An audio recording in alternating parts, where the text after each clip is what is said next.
Hello there and welcome to the video. I want to finish looking at the games that I played at the European Club Cup in Macedonia and games that I played after that in the Icelandic League. I kind of want to keep doing what I've been doing in the past with pattern recognition videos, but also want to add a lot more opening videos and a lot of stuff that has to do with my own improvement, because I want to play more and I'm planning to play more, and my play in the European Club Cup and recently has shown me that I need to work a lot harder if I want to take a step forward. So that's what we need to do. Haven't been posting for a while. I mean, towards the end of the tournament, I was posting the videos during the tournament, but at the end of it I was just too tired and I wanted to enjoy the trip, and then I got home and didn't really feel motivated to do anything and haven't done a video for a while, but we're gonna keep going here, and this is the 5th round and we faced a team from Sweden, a team with a lot of strong young guys, strong theoretical guys, and this game was kind of was a learning experience. So my opponent is a young FIDE master, and seems to be relatively booked up, I must say. Before the round, I tried to prepare I tried to prepare something. The problem is I don't really have strong openings when it comes to 1d4. So I really wanted to, be prepared, and during preparations, I figured he would play the move g3 here, and the reason is he wants to play the Catalan, and this is the move order to get the Catalan most of the times. However, Black can also play the move c5 here, and I was happy to enter the Benoni if he plays d5 here. With a fianchetto system, I feel like I feel relatively okay there. But he had played knight f3 in most of his games, allowing c takes d4, and I thought I could play this position. And I had some preparation here. I mean, Black has a few ways to go. One is to play d5 immediately. The other is to play some kind of hedgehog, which I've been playing a lot online. And I've also been kind of wanted to play these lines with Queen b6, but yeah, I was prepared there. I mean, we don't really need to look at it. Basically, I don't remember much of it anyway, so not really beneficial. But he played knight f3, which was a little bit of a surprising move order, but I thought, okay, he played g3 now, and I'll get my preparation. I don't really have much of a choice here. I haven't played much of, I've never played the Queen's Indian. I've rarely played the Bogo, didn't prepare it. I'm not really that comfortable playing d5, so I don't really have a choice, so I played c5. But here comes the surprise, he goes for the Benoni. And this was a surprise because he had rarely done this in his classical games, and I found his account online, and there he almost always went for the line that I analyzed with c takes d4, knight takes d4. So I spent a lot of time on that. I mean, not like a huge amount, but the time that I spent on that. Wasn't really expecting the Benoni, so this was already a bit of it was unpleasant, let's just say that. Anyway, he has played knight f3, so I don't have to worry about the time mana with f4, which is a very sharp and critical line. So I was happy about that. But then at this stage, he played everything immediately, knight d2. And here already on move 7, and this game was a learning experience just because of, I think, my mental attitude, my negativity, and the approach during the game. Sometimes, you know, the mind is your worst enemy.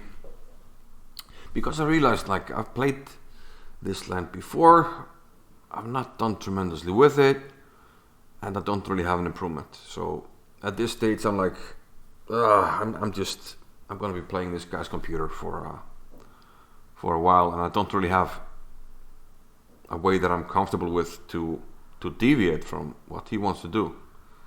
So already in the opening, you know, I was having negative thoughts and not using my time wisely. So I spent a lot of time. Ended up just playing, I mean, what's he gonna do anyway? You know, a6, and I played these typical Benoni moves, bishop e2, castles, and obviously he played everything relatively quickly. But I had to spend some time on these moves because I didn't, you know, I was trying to find some way to play in a different manner. And I played rook e8 here. Now, at this point I was trying to remember one game that I looked at briefly some while ago. And that was a game by Bava. And in fact, in my game, Martin played rook e1. But the Yobava game was after queen c2. And then he played h5. And he won a very nice game. So I kind of was trying to keep that idea in mind. I couldn't fully remember it or understand it. The other reason why I was very skeptical, well, not skeptical, negative and not feeling great was that I had analyzed this line a little bit for white myself, and I was trying to remember, you know, there's a modern line where white just goes knight here, and the idea is to take away the move g5 for black. And I thought, you know, he's a young guy, he's well prepared, you know, chessable generation, so I was afraid he would be very prepared there. So I was kind of happy when he played rook e1, but still he was playing everything immediately. He has, you know, 1 hour 32 minutes on the clock.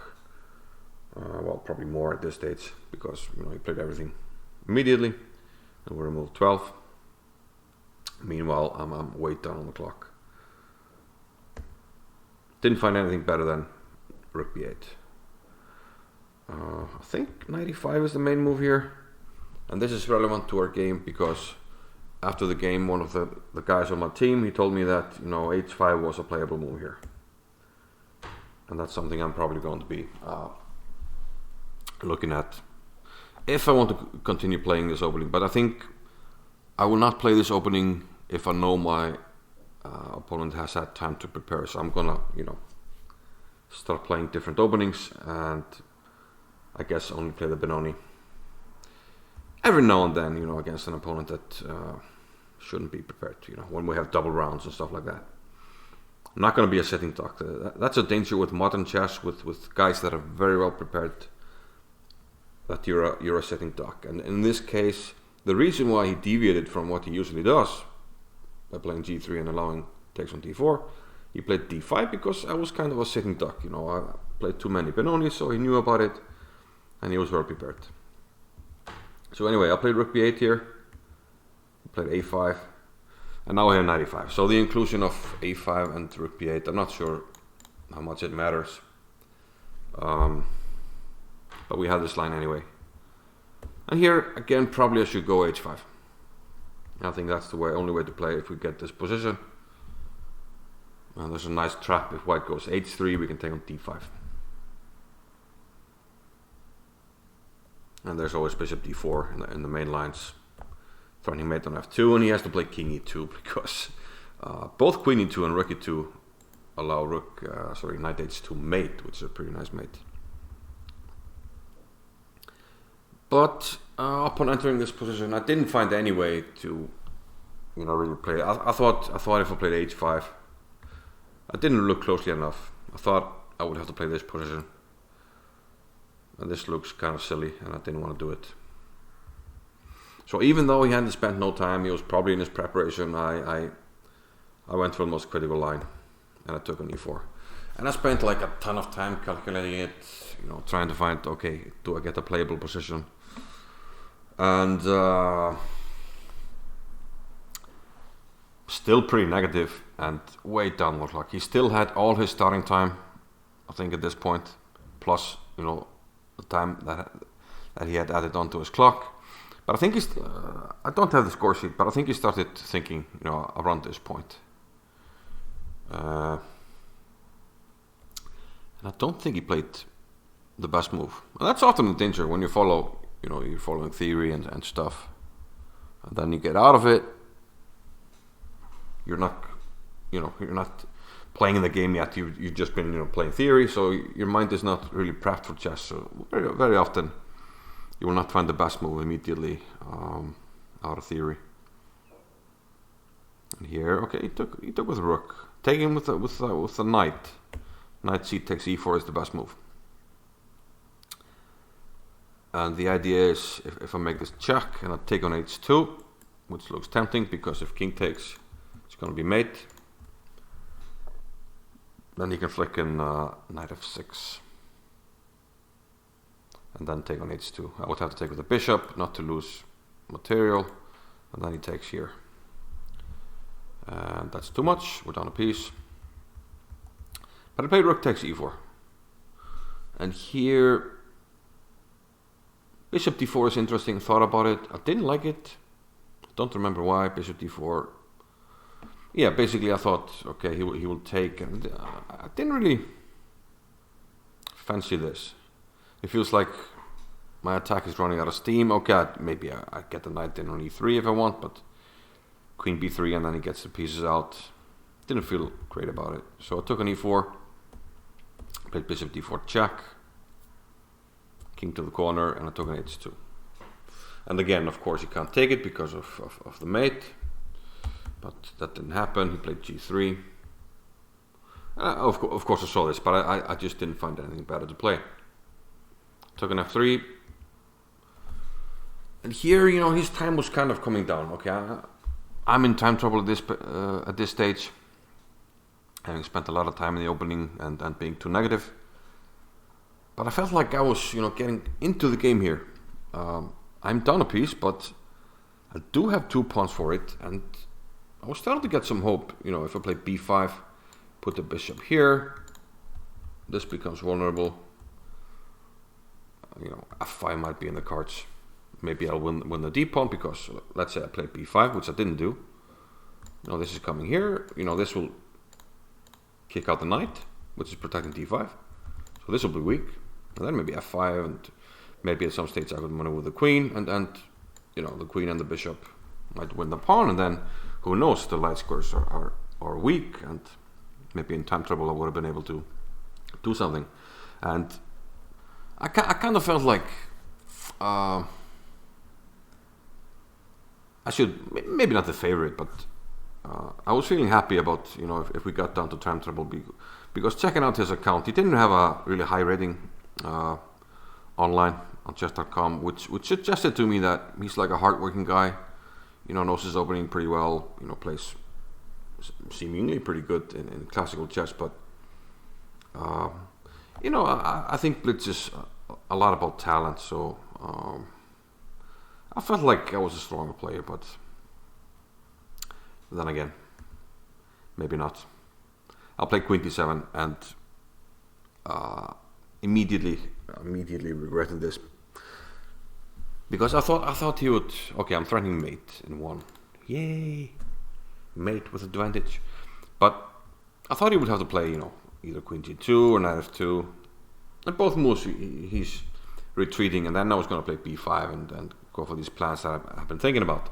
And I thought, maybe having the queen, if he plays queen g2, I have this move with tempo, and then once I play b5, bishop b7, like this, and once I play f5, my queen is ready to help with this attack. But I just completely missed bishop e3, and now there's no mate. Queen h3, he blocked the diagonal, so he'll just play the king. So my move is kind of useless, so I basically just lost the tempo, and now I can bring the rook. So this is horrible. I think if I had played b5, this would have been a game, would have been interesting. I'm kind of almost back in it. I think in a practical game, I'm back in it. But now my queen is just a tactical target, and I have only one piece protecting this, and this actually becomes relevant. Now finally I play b5, f5, and yeah, I can't take it because at the end of it this will hang and then everything will drop. So I played b4, and now he found strong moves. He played bishop h6, and now we see the problem, the main problem with queen d7. I can't leave the defense of f6, so this is a problem. I took on c3, he took on g7.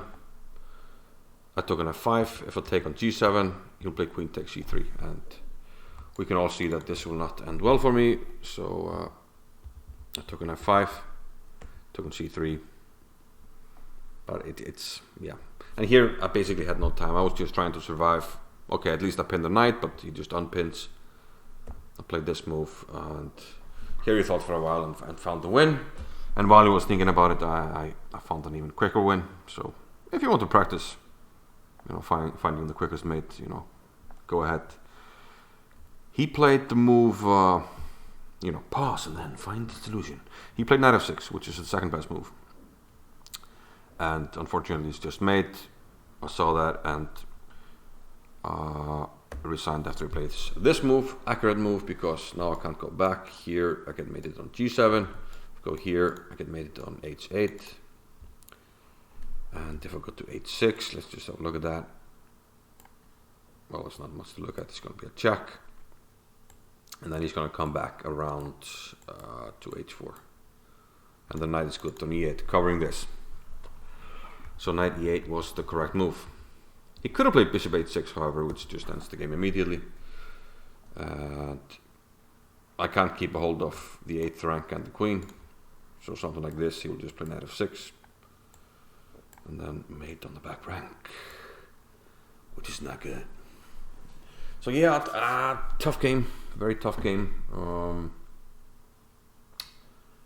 And yeah, a little bit of a slap in the face regarding, the things I have to work on with openings especially, but also I just need to have a more positive mindset, and sometimes when you're too negative, you don't focus on the game, and you just have to focus on the position.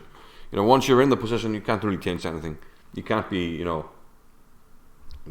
complaining about, I should have done this before the game.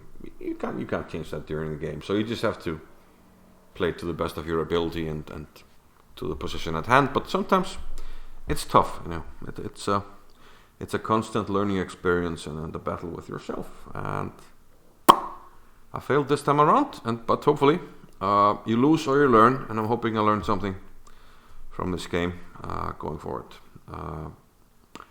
Hopefully you did too, and see you later. Bye bye.